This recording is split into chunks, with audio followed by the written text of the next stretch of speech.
Alright, so another free fall kind of problem. This one's 102 from that same worksheet from previous. So you throw a beanbag up in the air, takes 2.2 seconds to go up and then come back down and you catch it. The question is how high does it go? So that's the change in position that I want to figure out. So my first thought here is I'm going to start with a velocity time graph. That's usually what we use for this kind of problem. And I'm throwing this to begin with, so it's moving quickly in the beginning.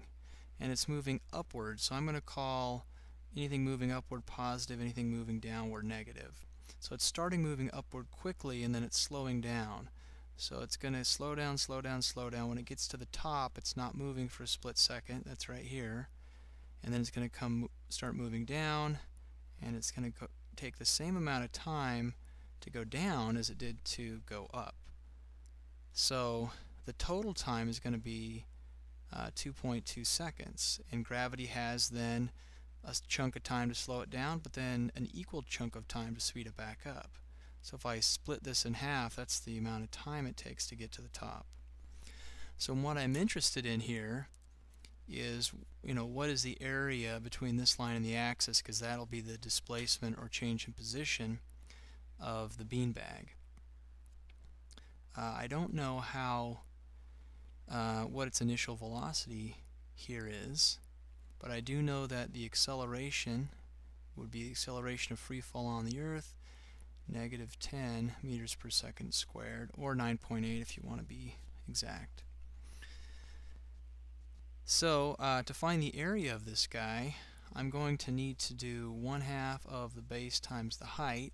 The base is the time, 1.1 seconds. The height would be the velocity that it started, which I don't know yet. But maybe I can figure that out from the acceleration. So the acceleration is the rise over the run.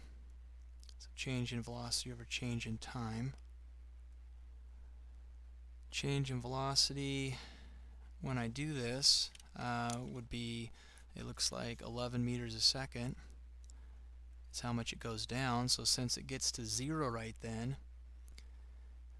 the initial velocity must have been 11 meters a second, and then it decreases until it gets to 0, which is why it's the negative.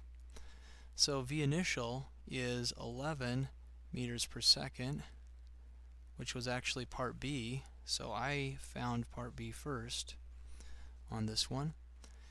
And now I can find the area of this thing, which is 1/2 of 1.1 seconds, and the initial velocity of 11 meters per second. And that is going to be